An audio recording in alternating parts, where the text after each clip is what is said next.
Welcome to Practice Squad Pod episode 8, week 2 of NFL football. It was another exciting week. One thing I've learned so far is that Mark and I really stink at picking even winners for games. I feel like I might be better at picking spreads than picking winners. I don't know about you, Mark, but we both went 8-9 this week. So not off to a great start as far as predicting winners, huh? Yeah, I mean, I'm gonna retire from predicting like NFL winners in games, and I'm just gonna stick with predicting college games. I told John I had a pretty good betting weekend on college games. NFL, not so good.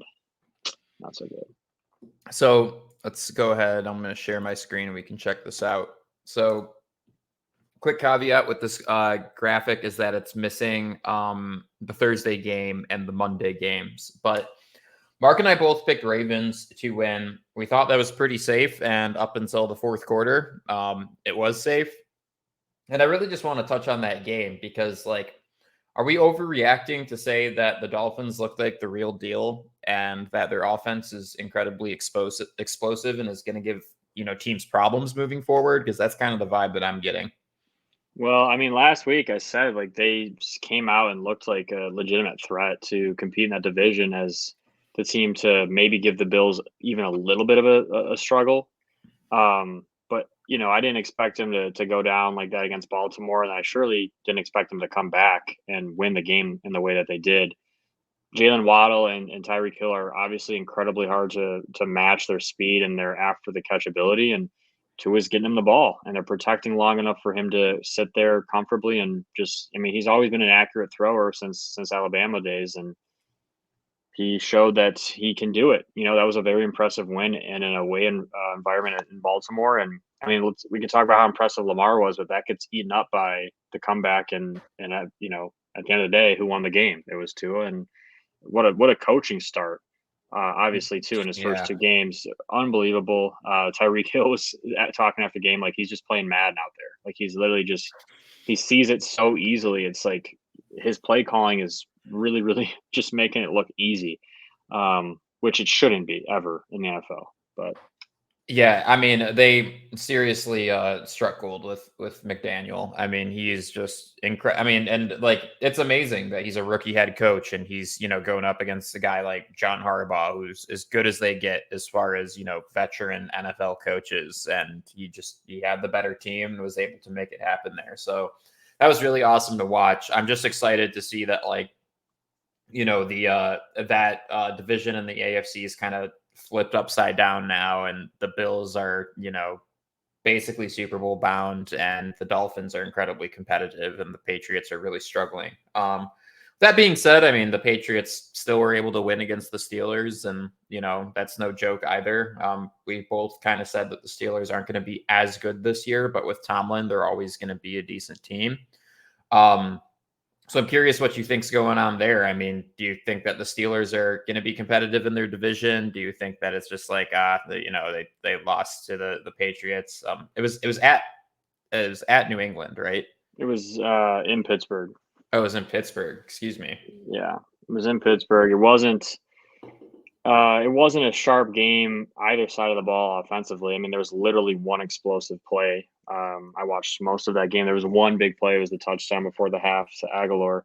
And really, I mean, it's just two good defensive-minded coaches going against it with limited offenses and limited quarterbacks. Like, that's exactly what we watched. Like, Mitch, he just hit his checkdowns pretty much the whole game, didn't take any risks, made some bad throws. And then the same thing with Mac Jones. I mean, the throw he made on the touchdown wasn't even a good ball. I mean, Aguilar went up and made a hell of a play. Like he threw some terrible balls. Neither of those teams looked great. I mean, defense is always going to be solid for both those clubs, but yeah, I mean, just not great football. I think the Steelers will compete in the division to answer your question, just because their defense and just because Tomlin's always going to be prepared and have those guys ready. But that's a tough division, and maybe fighting for the second spot, third spot. They're not going to win the division though. I mean, it's a tough division, but right now it's anybody's division with Cleveland taking an L, the Bengals being 0-2, and the Ravens losing, obviously. So, Yeah. I really thought that it was for sure going to be the Ravens division with, maybe the Bengals or the Browns kind of giving him some heat. So far, that's not how that's translating. Obviously, very early in the season. Felt really good to watch the Jets beat Cleveland. I mean, it's just, not only do I kind of root for the Jets because they've been so historically bad, but also like, all the drama in Cleveland. It's just fun watching them lose to a team like the Jets. So that was definitely enjoyable. It's not only that they lost, it's how they lost. I mean, they had, and this goes back to just another coaching error. And, Nick Chubb has done this before in his career. And listen, I have Nick Chubb in fantasy, so I was like, sweet, good job, score the third touchdown. But it goes against everything that you're supposed to do in that moment to win the football game. Like, it's just stupid. If he slides and just goes down before scoring, they can run the clock out and win the game, right? Instead, he scores and it gives the Jets the ball back. They drive down and score, busted coverage, quick and easy. They kick an onside. They get the onside. And after Chubb's score, by the way, the Browns missed the extra point. So they were only up 13 at the time.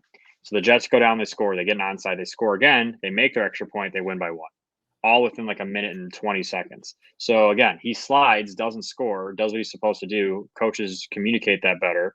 And Cleveland walks out 2-0. But he doesn't. He goes in and scores, does the selfish thing, gets his third touchdown of the day, and it costs them a win. I just love that the NFL is so full of talent that making a mistake like that of giving your opponent a minute and a half left in the game to work with and scoring a touchdown is the wrong coaching decision. And then the team on the other side actually has the talent to go and execute and score and come out with a win for that game, right? You don't really see situations like that ever in college. It's just not going to happen in high school because, again, like teams just don't have the insane, incredible amount of talent for those situations to actually be capitalized on.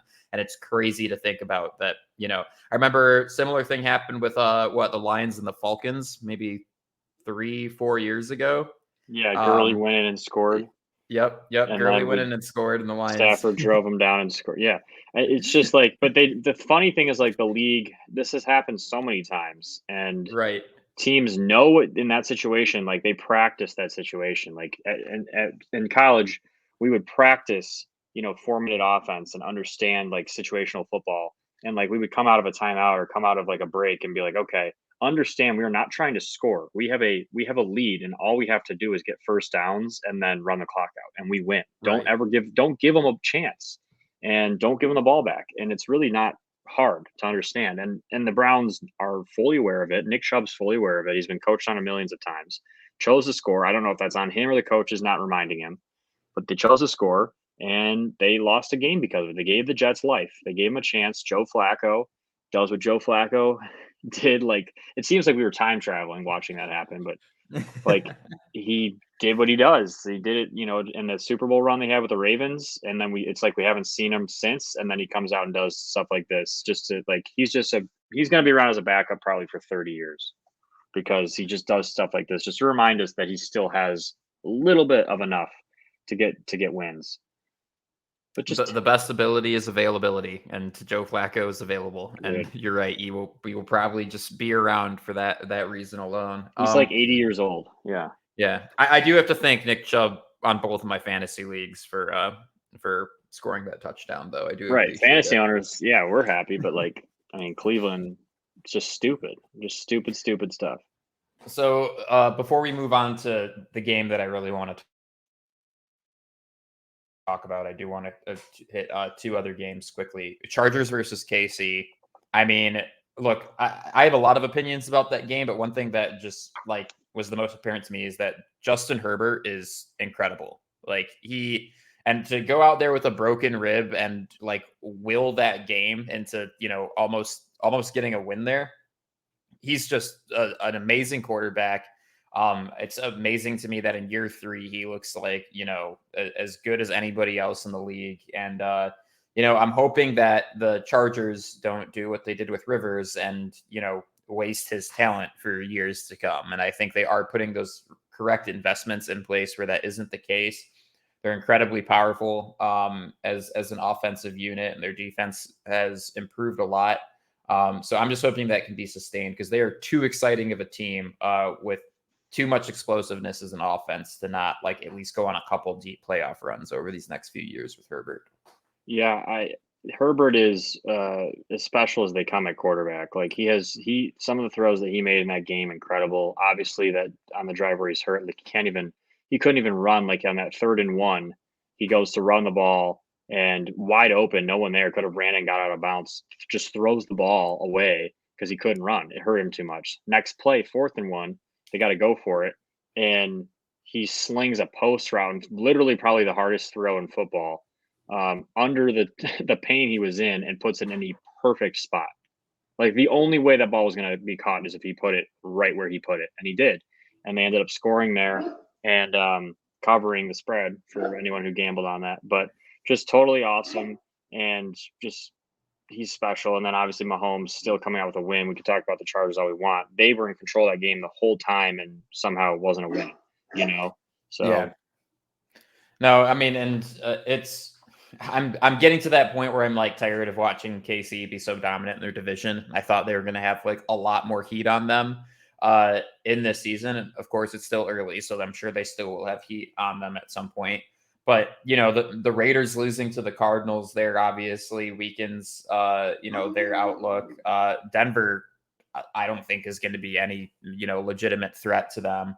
And then you have, the Chargers obviously folding to them this past week. So, week 2 here, KC is strongly in command in their division. And we'll see how they sustain that through the season moving forward here.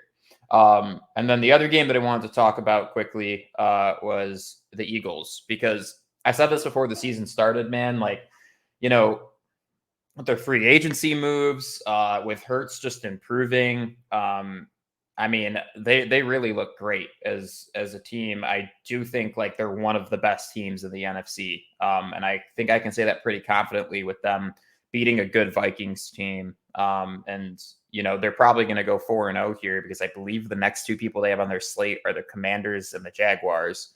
So like they're going to be off to a strong start this season. They're going to be hot, and like I just think that they're looking really good to dominate in the NFC this year. They can run the ball really, really well. They have an offensive line that can protect a young quarterback who seems to be making the right reads and getting the ball to his playmakers in space. They have a good, smart young coach who's putting that offense in good positions, calling the right plays. They're doing I don't know, John, if you've noticed, but they're running RPOs more than like anyone I've seen in a while.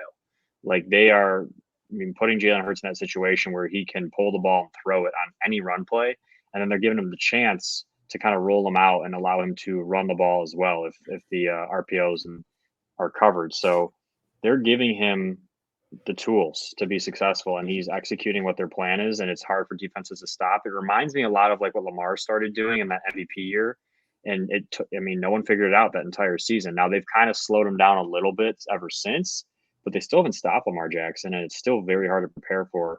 And Jalen Hurts is starting to do what Lamar did a few years ago, and it's working. 2-0. The Lions struggled, gave up a lot of points to the Eagles, and then Minnesota I thought would come out and play them better. I picked them to win, and they just weren't able to do it. Now the Eagles defense is really what impressed me. Darius Slay just locking up Justin Jefferson for the most part. Playing him better than anyone we've seen play him since he's been in the league, to be honest with you. And 2 interceptions. Kirk Cousins made some terrible decisions throwing the ball down the field. A couple of the plays were receivers' fault, but the Vikings didn't look sharp, and the Eagles defense, give them credit. They did everything they needed to do to get the job done, and then they offensively look like a powerhouse, man. Like they're moving the ball up and down the field, and that's a tough team to play against when they're clicking on O and D. And what a massive addition AJ Brown was to that offense. It completely changes their option set, because like not only do you have now this quarterback that is very dynamic, he has a lot of speed, he can run behind a good offensive line, right? You have a very strongly established run game, but then you can dump it to Brown, who has incredible speed and incredible size and has the ability to get a lot of yards after the catch. You have to account for so much as a defense. And I think, going to be a problem. It's going to be a massive problem, right? I mean, imagine if Lamar's throwing to a guy like A.J. Brown and what Baltimore's, because Baltimore, that's kind of been their weak spot, is they haven't had the best receivers, the best supporting cast around Lamar offensively. I mean, imagine what that looks like with Lamar being as mobile as he is. And then you have like just these big, fast, strong wide receivers that can actually execute there. And that's exactly what we're seeing in Philly, that kind of model. And I think that defenses are going to struggle to figure that out all year. Yeah, I And completely honestly, agree. it makes the Lions game look a lot better. And that's kind of the last game I wanted to end this weekly recap on. Was I'm all stoked about how the Lions played against the Commanders. I thought that they did a lot of stuff right. I thought they improved on a lot of things they did last week, and this was with a very beat up roster. Right, they're missing one of their corners. They're missing all three of their interior offensive linemen, and the blocking was still 100% there, if you ask me. I get the Commanders aren't the best team in the world, but for us to, I think, compete as well as we did against the Eagles and have a very decisive win against the Commanders, I'm feeling pretty good about the Lions this year, actually making a run for like that number 2 spot in the NFC. And I think playing the Vikings this coming week is going to be a phenomenal test to see, just how good the Lions will potentially be this season. Yeah, I mean, I am with you. They've been impressive, especially offensively. Detroit has looked really good. I mean, having a running game like they do, it proved it wasn't just a one game thing. They did it again this week against Washington. And DeAndre Swift is, what really kind of bothers me is that why they take him out as much as they do. I know he's a little banged up with his ankle, but they did in the first game too. Leave him in, man. Like he should he should play like 75% of the offensive snaps, and right now they have him playing probably half of them. Mm-hmm. Like Jamal Williams is fine and Reynolds is fine, but like, DeAndre Swift is a difference maker. Like he's one of the best backs in the league, if you ask me, and he needs to be on the field as much as he possibly can. Jared Goff has definitely exceeded my expectations so far in the first 2 games. Still makes some throws like, what are you doing moments, but his ability to kind of move around and hit receivers accurately and play action. And then St. Brown is, it's not just a rookie year, patting the stats because they were always losing. Like he is a playmaker and he's open all the time. They give him the balls in creative ways. Hawkinson was a little disappointing, but like, I mean, overall as an offense, the Lions look good. Their defense still scares me. I wouldn't get too, proud of the defense. I know they, pitched a shutout in the first half. Hutchinson had a few sacks. They looked pretty good in the secondary, but a lot of that stuff was just Carson Wentz holding on to the football, doing stuff that no other starting quarterback in the league Making does. bad standard Making bad, Carson Wentz decisions. just terrible. Like Carson Wentz he's so hard to watch. Like when things are good for him and they're in a rhythm on offense, he's great, which any quarterback can be in the NFL. But when things aren't great, he makes things really, really worse, like much worse. Like taking the safety, not completely his fault, but still partially, right? Right. Throwing terrible, terrible Forces missed throws, throws. holding on Force, to it for too long, trying to get it's out of the pocket and run when he he really isn't has that kind of athlete. Like, he has no internal clock, and yeah, his biggest flaw is he thinks that he can make the play in under any circumstance, and that's just not the true. Like Hutchinson, 2 of his 3 sacks were like not even because he made a good play and beat his offensive, lineman. Like just Carson Wentz held the ball so long and then actually moved towards where Hutchinson was. right. It's like, dude, you literally sacked yourself. You took yourself into the one guy you're supposed to be avoiding. Like stuff like that, just not good for Washington. And they somehow still made it a game. And honestly, I know you kept saying, like, I kept texting John during the game, I'm not worried. I'm not worried. I kept texting him, dude, it's happening. It's happening again. And if they make that extra point, listen, I'm not so sure they don't get the ball back and make that like an overtime game type thing. So look, I'm still going to hold off on Detroit. They almost blew a 20 whatever it was to 0 lead at halftime. But offensively it looked impressive, and defensively definitely took a step in the right direction against a bad team. But yeah, they're a true test next week against Minnesota in a division game, and the Lions are competitive for Yeah, sure. and I agree with you that there's definitely questions on defense. There's no doubt about that. I would say, if you just take the Lions offensively, they got all the pieces they need. Their blocking's incredible. The run game's obviously there. Their receiving core is doing the job that they need to do. I'm excited to see what Jamison Williams brings to that once he's back in October, and how much that changes the dynamic. Because honestly, Chark's been pretty unimpressive. I mean, he's had 3 or 4 dropped passes over the past 2 games. Every time he's targeted, it's a drop. It's very frustrating, especially since he's the like big free agent that they paid $10 million to come play with us this year. So that's We overpaid an average receiver is what we did. yeah, it's which again, like I mean, I don't totally hate the idea of going and grabbing a receiver. You have your rookie guy who's unproven, and you want to free up some field space for Amon Ra, but I don't know if Chark's it based on just the targets he's had in the past 2 games. Hopefully he improves, but didn't look great there. But back to what I was saying though, defensively, it's like, I feel like the pass rush should be a little bit stronger. I still have questions about our secondary. I mean, our secondary got torn apart by AJ Brown when we were playing the Eagles. So it's just like, the Commanders did not have that commanding receiving core that I think can just do that to any defense. So like what does it look like when we play Jefferson and Thielen next week? I'm worried. I'm worried. I am worried. I'm not going to lie. It's not a good matchup for. I think we'll play offensively fine against Minnesota, but defensively we might struggle against Thielen and Jefferson, and stopping Dalvin Cook is also not easy. I heard on Colin Cowherd this morning that Minnesota was letting up over 6 yards per run defensively, and that bodes very well for the Lions. So yeah. I'm curious to see how that translates. If they have trouble stopping the Lions' run, it's the Lions game, right? Because then you start, tailing up time of possession and, all of those other super important statistics that help you win a game. So, sorry, I know we spent a lot more time on this Lions game than the other ones, but this is a Detroit-based podcast, and I do think they're a fun, interesting team to kind of cover going here because they've been so bad for so long, and they're for once showing a little bit of promise. So, anything else you want to cover this week before we kind of move on to next week games here, Mark? Maybe just give a quick statement on a few of these games we missed. Starting with some of the Denver still have big time question marks in Denver. Russ getting booed in his first home game there, never good. Definitely concerns there.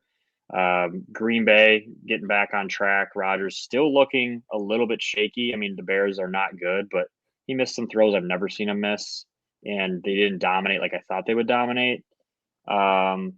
Jimmy G is obviously should have been the answer the whole time in San Francisco. They were forcing Trey Lance into that spot to make. I feel horrible for Trey Lance. Feel horrible, I feel horrible for 49ers him. Again, seem real stoked. What was meant to be is going to find a way to happen. And Jimmy G was meant to be the quarterback in San Francisco. He gives them the best chance to win.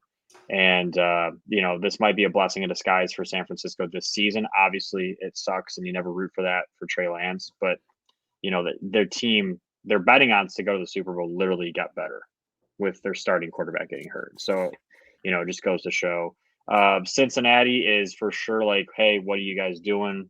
They have a little bit of a hangover here from getting to the Super Bowl. Joe Burrow is not getting protected at all. The Dallas that offensive line got worse. They made all those investments. I swear, man, crazy. The offensive line is worse. It's very concerning because, I mean, you can have all the weapons you want, but if you can't protect your franchise quarterback, someone as good as Burrow, and you can't get the ball to Mixon and run the ball successfully, you're going to struggle. And Dallas won with Cooper Rush, backup quarterback, CMU, shout out, fire up. I did pick Dallas to win that game. I just it was concerning for me. Micah Parsons was all over. I mean, all over Burrow the whole game, and that just can't happen. I mean, there was times where they literally didn't even block him. I just don't understand how that possibly happens in the NFL. The Rams, looked pretty good in the first half, almost gave up and blew a lead to Atlanta. Stafford looked better, still threw 2 interceptions. So he's leading the league in interceptions through 2 games, and on track to do that for the second time in a row. But I mean, they got the win, so hopefully they can start to do the right thing here. And then obviously this last game I want to talk about for sure is that Arizona game. The Raiders looked really, really good in the first half and then just fell apart, and the Cardinals made the right adjustments. And Kyler Murray, just when you think him and Kingsbury are like, just, hey, we might have to fire him after week 2, they put together an absolutely crazy comeback. In many ways, that comeback was crazier than anyone we saw this weekend, and there were several. Right. 20-point comebacks in the second half and in the fourth quarter. This one might have been the most impressive, some of the stuff I saw him do. And shout out to them for getting the job done. Raiders terrible choke job to allow that to happen. And then if you want to talk about real quickly the Monday night game, I mean, I know we talked about the Eagles in Minnesota a little bit, but Josh Allen and the Bills might not lose a game. And I said this last week, and I have not seen a team dominate NFL professional football like I'm watching the Bills do right now I mean, on this both is the sides. Titans too. Like, and I Dude, get it's a that good this football might team. not be the same Titans as we were playing, but it's still exactly. It's still a Vrabel team with a good offense and a good defense, and they just got torn to shreds. I It's mean, it's I'm telling you, John, like Josh Allen he's gonna win MVP. He's gonna break records this year. The Bills are an absolute wagon, dude. Like they might not lose a game. Like I'm not kidding you, they might not no, lose a they're game. incredible. You look at their schedule. I mean, if they don't sit Allen at the end of the year, they might not lose a game. Yeah, I made a joke to one of my friends that it's like, all right, so it looks like the Bills are winning the AFC, so like the rest of this is just a buffer to figure out who is going to face them in the Super Bowl on the NFC side, because like that's truly what it feels like right now. And I get it, like we're getting hyped up, we're probably overhyping them, but I mean every single phase of the game, defensively, offensively, special teams, they're just explosive. They're dominant. They have all the pieces that they need to win games. Like it's incredible. I mean, Diggs too. I mean, holy crap! How many touchdowns does he have on the season already? 6. Well, he had 3 in that game, so And I think he had 3 against the Rams too, if I'm not dude, mistaken. and So here's the thing that stands out to me, like Gabe Davis didn't even play, and it's like you wouldn't even have known he wasn't on the field. Like, they just reload. Like, Josh Allen, no matter who you put out there, I mean, Diggs could literally sit out a game, and they'd still put up 40 points and win by, 30 like they did. Like, Josh Allen will make the people around him better. He makes every throw. He can run the ball. They have a great design offensively, what they're trying to do. Defensively, they look so much better and they're just executing at every single facet of the game, and that's a hard team to beat, man. And I'm telling you this, they're for sure not going to lose a home game because that crowd in Buffalo and the people of Buffalo know right now is their time. It is their year, and they're fully making that known. And then obviously their away schedule isn't crazy tough. So I mean, honestly, right. they might not lose a game. Like I'm saying I that now. I also love their unique approach to the defensive line, where like there's no guy out there that's taking all the snaps. They just keep them fresh and keep rotating them and just keeping a unique pass rush each down. I think it's really interesting. I'm curious to see if other teams are going to adopt that model with their D lines, because I don't know if I've seen a team do it to that extent, right? Like obviously, yeah, you have different packages for different situations, but they just are like, not, we're just going to cycle our whole bench Dude, out there and just have them tear up the offensive line and give quarterbacks trouble. So it's it's it's very it's interesting. it's fun to watch, man. Like he's must see TV right now. Like if Josh Allen's playing, you better find a way to watch him because it's literally like nothing I've ever seen before in the NFL from quarterback play. Like Mahomes was the closest thing the last few years ago to just like he looks like he's just magic on the field. Lamar sometimes some of the stuff he does, but like Josh Allen is like combining what Lamar and Mahomes both do into one player, and it is like seriously nothing I've ever seen before that I can remember. Yeah, they make it look way too easy. It's absolutely nuts. So from there, we're going to move on to what we got coming up this next week here. So Thursday, we have the Steelers and the Browns to look forward to. I mean, division game. They're both 1-1. Um, I'm pretty interested in how exactly this is going to shake out. It's at Browns. You know, Steelers defensively, I think, are going to hold up just fine. So I guess it's a matter of if their offense can put up a sufficient amount of points to win the game, right? I see this being more of a defensive standoff in general. I'm curious what your thoughts are, Mark. Yeah, I mean, this is such a garbage game in my opinion. Like this is going to be one that's tough to watch. If you like defense, it will be one you like to watch because I think this is going to be really low scoring. Both teams are going to try to run the ball. Both teams have a pretty good run defense. It's going to be a lot of punts, some field goals. Like I don't expect many big plays to happen. Both quarterback play is okay. Both, it's very similar teams right now actually without Deshaun Watson in the lineup.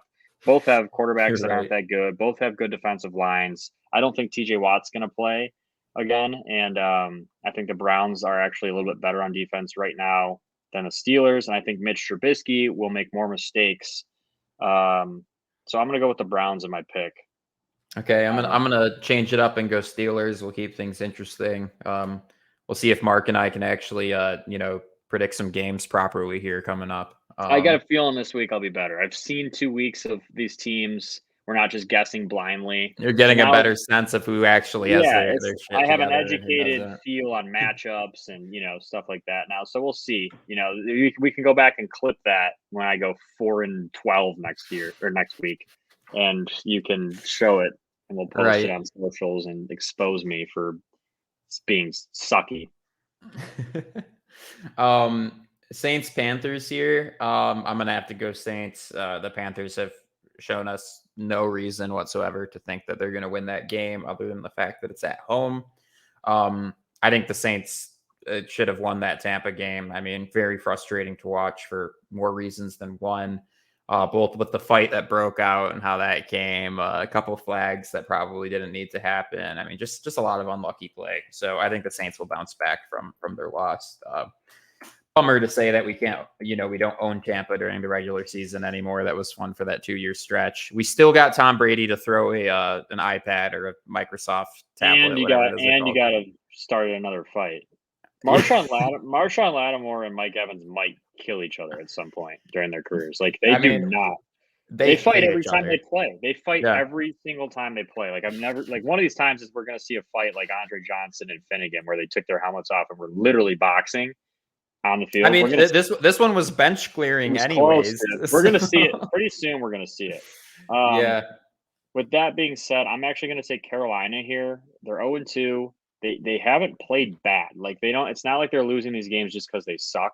They've lost 2 relatively close games. Baker is playing okay. McCaffrey's putting up decent numbers. Their defense is functioning.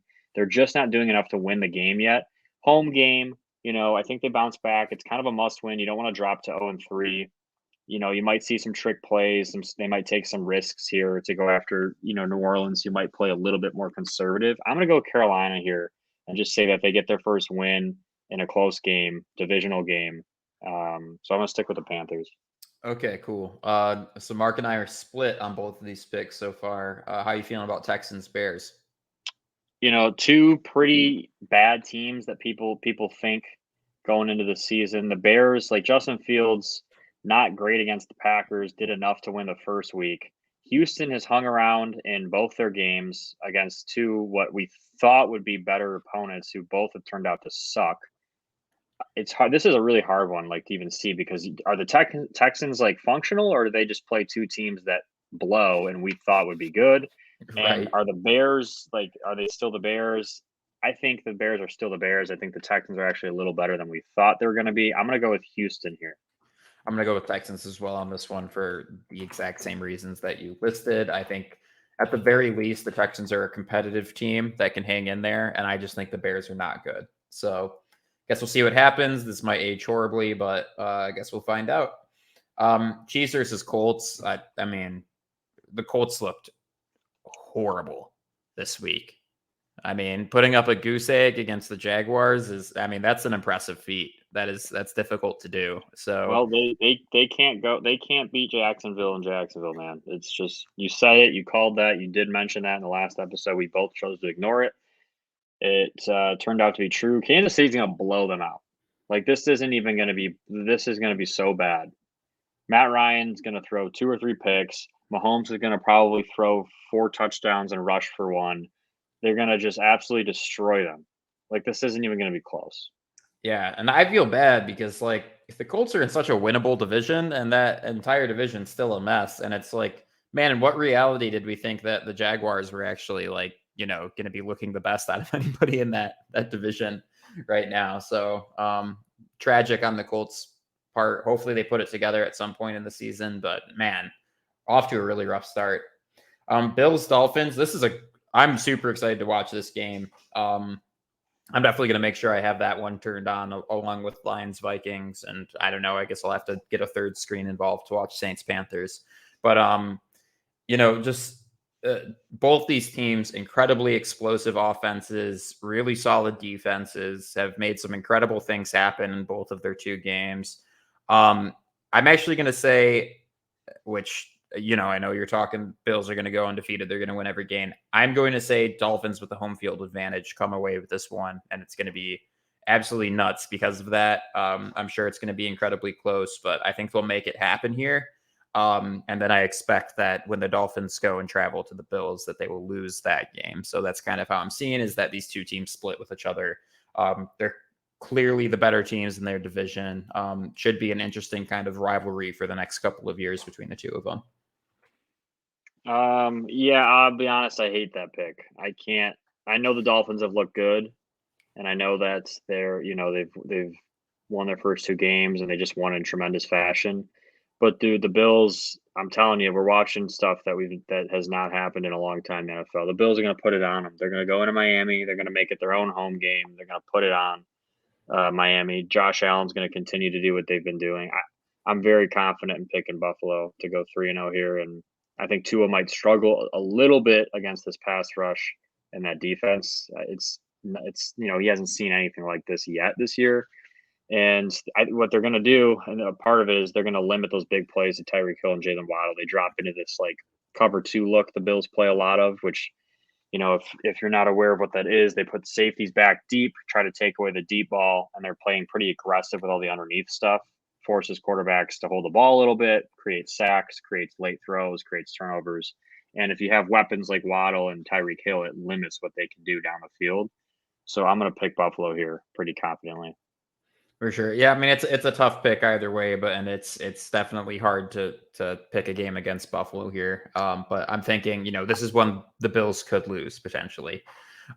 Moving on to Lions Vikings. This one's really tough just because it's at Minnesota. I do think home field advantage matters a lot, especially in divisional games. At the same time, though, I mean, as we kind of alluded to earlier, Minnesota's run defense is horrible. It's arguably the worst in the league so far if you're just looking at the statistics of the situation. But obviously, they have a really strong pass game, and the Lions' pass defense isn't great. So it's tough. I think at the end of the day, I think the Lions are ready to shock the world a little bit, and I think they're gonna win here. I'm gonna take that, and you know what, Mark, with our disagreement here, one of us is gonna have to be a decided winner this week rather than us like barely going 500 each time. So I'm gonna take some chances. I'm gonna take the Lions here. Oh, I knew you were going to do that. I knew you were going to do that. And listen, this is the problem, man, with Detroit fans in general. In that I'm talking about myself here. Like, you watch a little bit of like functional football, and we get our hopes so high. I mean, the Lions almost lost still on Sunday and had a perfect first half. I mean, played a perfect first half and still almost blew that game. But the Raiders and the Ravens did They lose didn't. their games, and they're arguably better teams than the Lions are. So I don't Correct, know but if that you can doesn't really give you use an that against them. excuse, man. It doesn't give you an excuse. Listen, this is what's going to happen is not pretty. Okay, yeah, the Lions will run the ball a little bit on Minnesota. Great. They'll end up kicking field goals. They won't finish drives. It'll be whatever.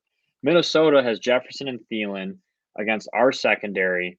They're going to pick us apart in the secondary. They're going to come through all kinds of crossing routes. They're going to do play action. Delvin Cook's going to get going a little bit. And you just eventually they're just going to run away from us in that game, and we're not going to be able to keep up. Well, it'll be close in the first, couple quarters maybe. We get the second half, Minnesota's going to run away with it. Their defense is going to play much better than I think they did against Philly. I'm going Minnesota pretty confidently here as well. Detroit fans got to just relax a little bit and understand we won. We played a bad opponent.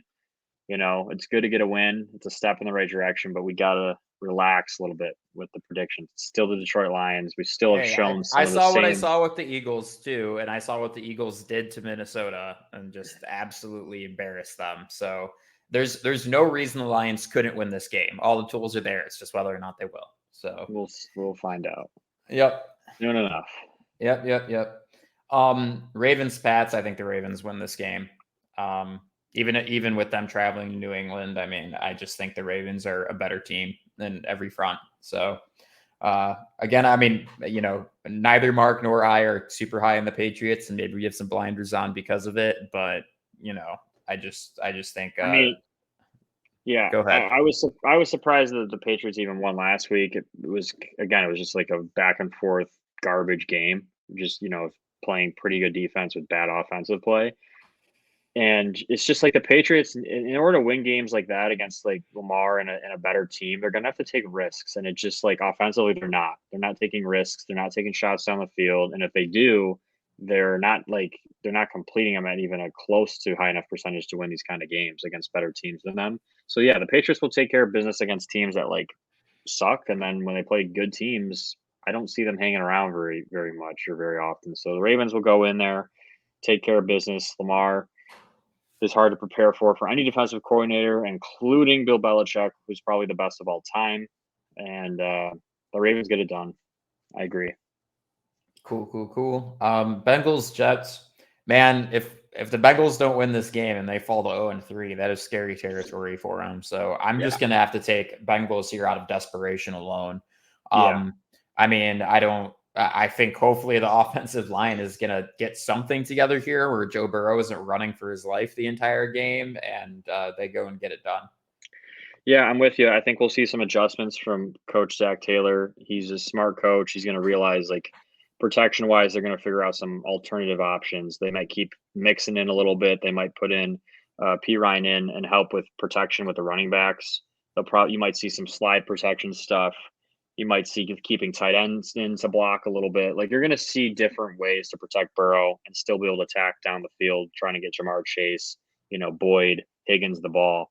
And they're going to kind of figure it out. I think this is the game that it's a must win for Cincinnati. Absolutely. If they want to compete in the division, because, like we said, it's a competitive division with Baltimore and, Cleveland and Pittsburgh looking a little bit better than people thought they would. This is a must win. I'm going to go with Cincinnati. They get it done in a must win.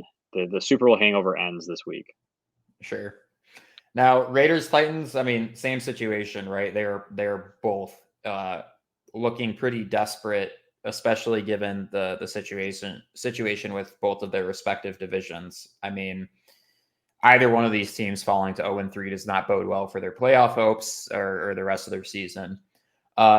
Personally, I think the Raiders are probably the better team just from a talent standpoint. And I think they'll be able to get it done, even though they're traveling to Tennessee. I have not been impressed with what I've seen from Tennessee so far this season. And I think, like I said, the Raiders, just given their talent, given who they've been playing against within their division, like this is one they got to win if they want to have any hopes making the playoffs. Yeah, just similar to the game above we just talked about with Cincinnati. Like, this is a must-win game for both these teams if they want to compete in their divisions. Now the Titans, actually, that division's so weird that they might actually be able to compete after losing this and going to 0-3. I think the Raiders go in and get it done, though. I think Derek Carr starts to get a little rhythm. Devontae Adams and him get a little, this connection continues to build and improve. I think Hunter Renfrow bounces back after having the 2 fumbles. I think Waller's starting to, they're starting to click a little bit more. It's really a question of defensively, can the Raiders, limit what Tennessee's trying to do running the ball? Because if they can even limit Derrick Henry a little bit, and just the only way I think Tennessee wins that game is if Derrick Henry completely takes over. And I'm talking like 50, I'm talking like big play after big play after big play. If they limit him to just a couple big plays, I think the Raiders get it done. So I'm going to pick the Raiders. I'm going to I have confidence their defense will do enough to keep the Tennessee Titans, offense from becoming explosive. And if you do that, you'll be fine, because I think the Raiders offense is better than Tennessee overall.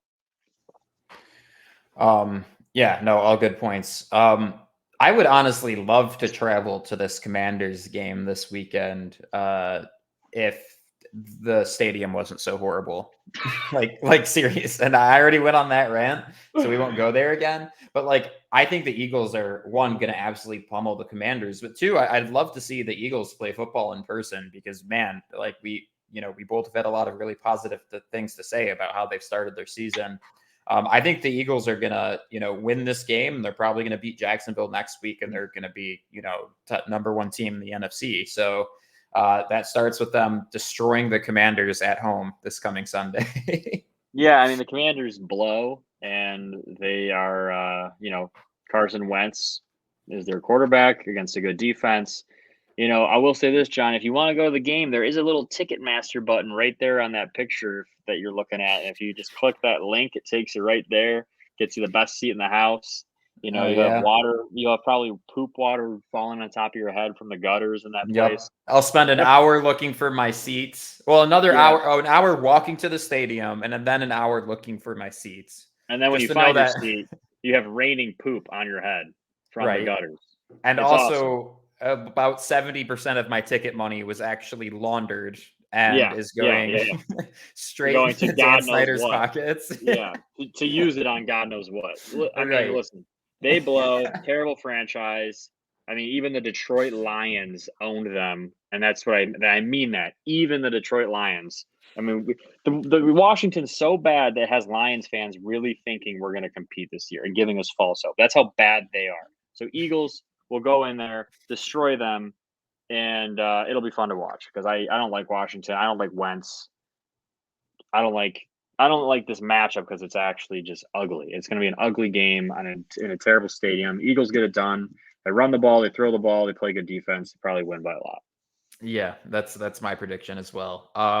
Jaguars, Chargers. I'm gonna have to go with Chargers. I think they very well could have beat KC last week if just a couple things went their way. And I think the Jaguars have improved a lot from last season to this season, which I don't know how you don't with Urban Meyer being your coach and everything.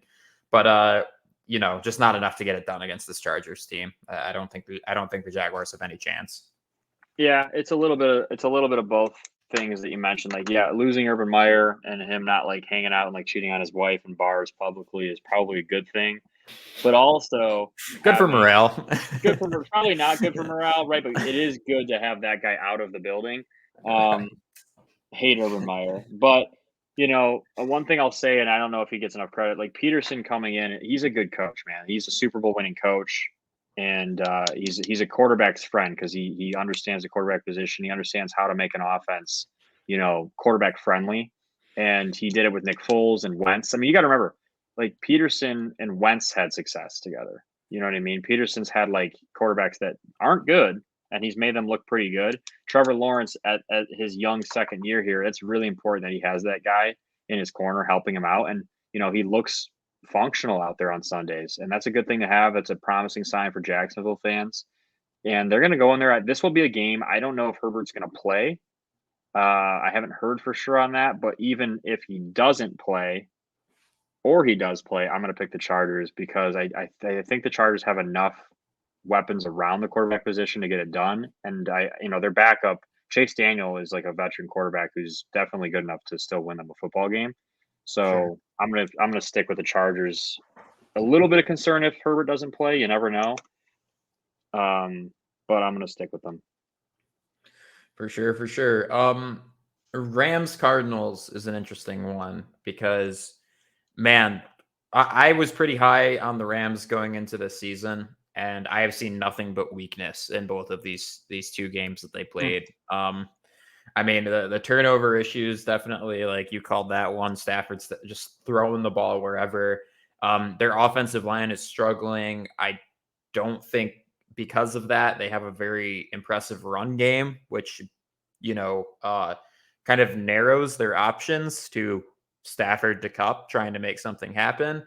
And I don't know if their defense is even hanging in there the level that I expected it to with the pass rush they have, Bobby Wagner, Jalen Ramsey. I mean, Ramsey's made a lot of mistakes over the past two games. So, with all that being said, I think maybe the Cardinals come away with this one.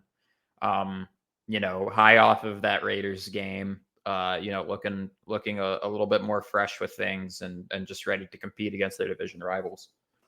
Yeah, I agree with just about everything you said. The Cardinals. This is the kind of game that the Cardinals win. Like this is the early in the season stuff. They still have some off-season prepped plays that Kingsbury and Kyler drew up in their dreams that work out perfectly because defenses haven't seen it yet. It's early enough for that stuff to work. And Kyler Murray against Aaron Donald and a good pass rush, I think he's quick enough to kind of give those guys some struggle. And the offense usually clicks against the Rams for them a little, especially when it's in Arizona. I'm gonna go with the Cardinals as well. I think Stafford will make a few too many mistakes. I think that they'll struggle running the ball a little bit. LA will, And I just think that, I mean, they're going to key Cooper Cup and try to take him away. And if you have even a little bit of success limiting Cup, their offense is pretty limited. I mean, he's pretty much been the only thing that they have going in terms of moving the ball. So I'm gonna go with the Cardinals. All right, we have bad bird team versus other bad bird team. Bad bird bowl. This is just a garbage game, dude. Like, just picking a winner for this one is like, man, both these teams should lose this game. I'm gonna say Seahawks win it just because I think they have a little bit more going for them than the Falcons so far this season. yeah. There's, they have some semblance of an offense. They have some semblance of a defense. Like, I think Falcons are just full blown rebuilds. The fact that they're visiting the Seahawks, right? Yeah, I'm gonna go with the Seahawks for this one. I think that they'll come away with it. But man, that's a tough one.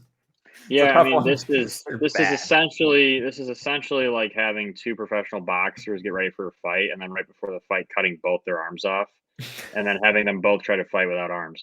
That's pretty much what this is. I mean, these two teams are at a disadvantage against everybody else in the league. I will say that the Seahawks will win just because of the 12th man factor. That crowd is pretty incredible. They're loud. It's a very tough environment to go into and win. And Geno Smith seems to be doing a little bit better than Mariota. I'm gonna go with Seattle and say that Pete Carroll figures out Atlanta a little bit, and probably not even that close of a game, but just terrible football. Yeah, I'm not. I don't think I'll be watching that game in particular. No. Packers at Bucks. Honestly, I know that the Bucks are the favorite to win it. And I think that with just how strong their defense has looked the past two games, and how much the Green Bay receiving core has struggled to really get like consistent production, I'm gonna have to go with the Bucks on this. They will be missing Mike Evans, and they're kind of two teams in a very similar situation, right? Very strong, dominant defenses with an older quarterback that's trying to figure out how to navigate, a newer look at the receiver position. So it will be an interesting game. It will probably be very close. I could see it going either way, but I'm going to have to favor the Bucks here. Yeah, I'm with you. I listen. Green Bay got back on the right track with their win against Chicago, but Aaron Rodgers doesn't look all the way there. He looks very rusty. There's definitely some, obviously chemistry issues with his receivers. Even like Alan Lazard, who's been there for several years, a few like, what do you do in moments, and you can just see it on Rodgers' face, like the frustration that they have. Tampa's in the same position, like you said, very similar. Tom Brady and his receivers look off, right? He missed those 2 weeks of training camp.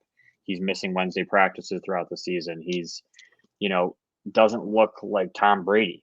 Aaron Rodgers doesn't look like Rodgers, and Tom Brady doesn't look like Tom Brady. So when I look at that game and I see, okay, well, we have two GOAT quarterbacks playing against each other, and they're like a shell of what they used to be. So that makes me think of, well, what do the defenses look like? Well, both the defenses are good. So I see a defensive game, a defensive battle. I think Tampa's defense is better than Green Bay's by a little bit. So I'm going to stick with Tampa in my pick. But, this is going to be a low scoring game, one that's probably going to be frustrating to watch if you're a fan of Rodgers or Tom Brady. And it's just like, it's sad, because in their primes, this is a high scoring shootout type game, no matter how good the defenses are. But it just doesn't look that way, and both these teams were like preseason Super Bowl contending, everyone's talking about them. I don't think that either of them are. And, that's just from what I've seen. I don't see enough offensively from either of those teams to be legitimate contenders. So I'm Yeah, going to go with the I Bucks. agree with you. I definitely don't. I think right now my favorites like to win the NFC, for to do like power rankings, would be either the 49ers or the Eagles. Just right now, who looks like the best teams in the NFC? Those are probably the two. I'd say Green Bay and Bucks. I'm sure they will be plenty competitive through the season, but neither of them just look quite the same of just these incredibly dominant teams. So yeah, I guess we'll see what happens. And honestly, that should give us some clarity on how good the Bucks and or the Packers actually are going forward here. Yeah, it's in a very important game for playoff implications too, as it always is, Totally. because I mean both those teams will be playoff contending teams. And if they ever meet in the playoffs, this game is really going to matter. Yeah, definitely.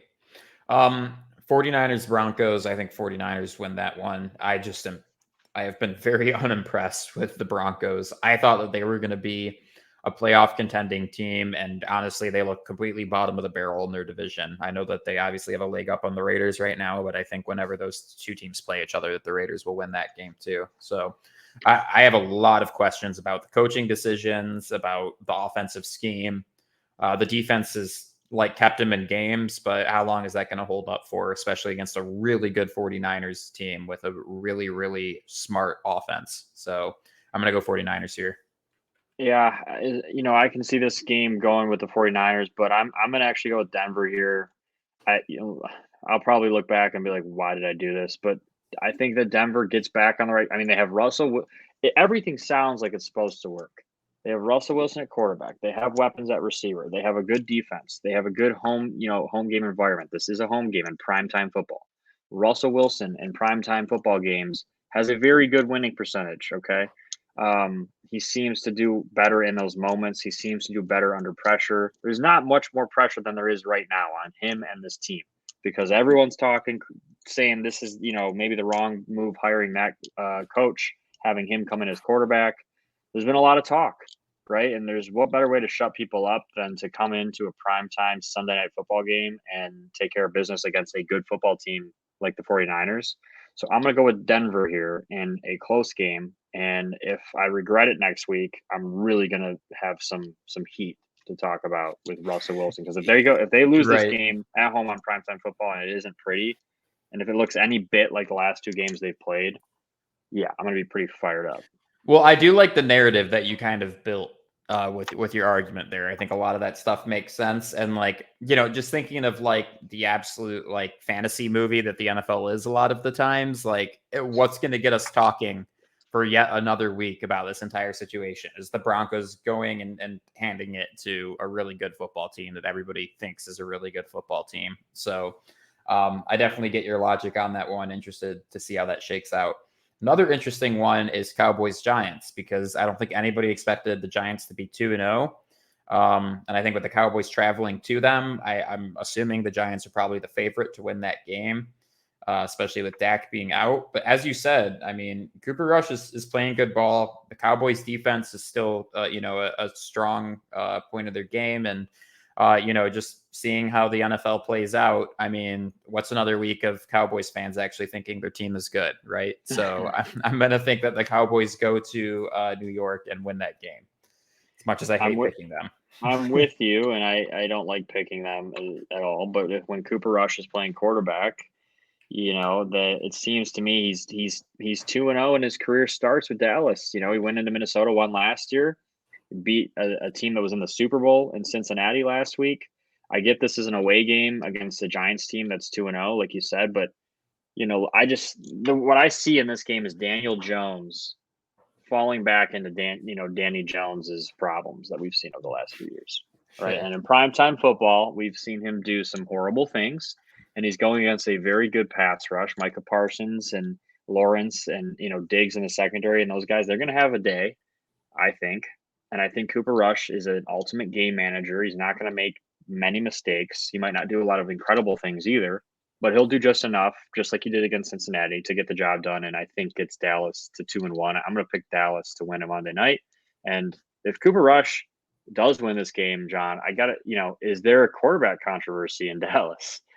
You and I were having this discussion when Dak first got hurt of like, he's been hurt several seasons in a row, and the Dallas has had to figure out how to persevere. And I don't think Dak's that good, genuinely. Is Dak the guy? I don't know. They Yeah. pay him like he's the guy. I don't know if he's the guy. I've seen a lot of good things out of Dak. He's done some incredible things in big time moments. Cooper Rush has had very, very limited opportunity in the NFL, but what has he done? Well, he's 2-0. He has another opportunity on Monday Night Football with the whole world watching. And I mean, how many games does he, if he wins on Monday night and then, he competes in the next, like, at what point is there a controversy? I mean, Right, I Dak don't coming know. back after the bye week, and it's like At I don't what know point, what if Dallas is 5-2 going into if their you're bye 5-2, week, do you keep starting Cooper Rush? Like that's a hard decision right? as a coach because you paid Dak a lot of money and you committed to him as your quarterback. But if you're winning football games, don't fix something that ain't broke. You know what I mean? Dallas fans, I don't know. Cooper Rush might be your guy, and I don't know. I might be biased because he's a chip, but he's 2-0, and he's could potentially be 3-0 if you and I are right in our picks. And yeah, I'm not so sure that Dak Prescott might not be under some pressure there. So Yeah, that's my pick, definitely. though. Dallas. I think Dallas gets it done. I listen. I feel pretty good about this week's picks after seeing the first two games, have an understanding of matchups and what these teams are trying to do.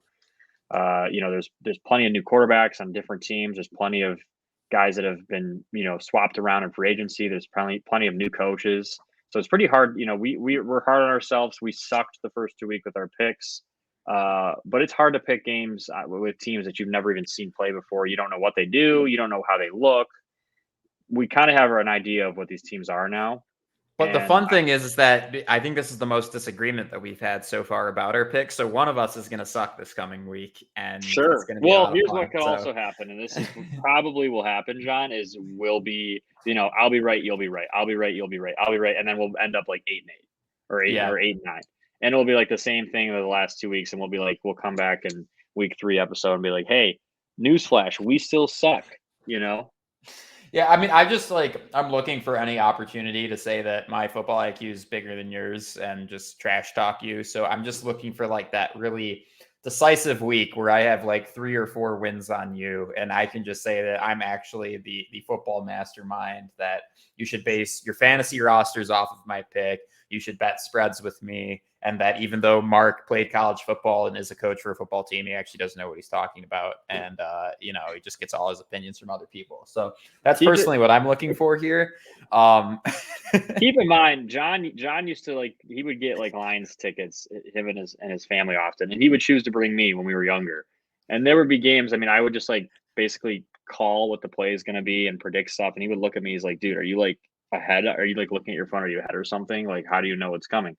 And John, like for a long time, his life goal is to like make me look like an idiot when it comes to football and like look better than me in terms of his football IQ. Like I swear he works to be better than me with football predictions and stuff like that. So well, if I'm gonna bring you on to be a co-host with me on a podcast, then yeah, I mean, really, all of this was just a long-term plan to publicly shame your football knowledge and make me look like the smarter person on a public platform. So that's really what we're going for here. All those games that happen in high school, it's just because Mark's dad is an incredible head coach and has been coaching football forever. Had a little bit of a leg up on me, but I've come a long way since then.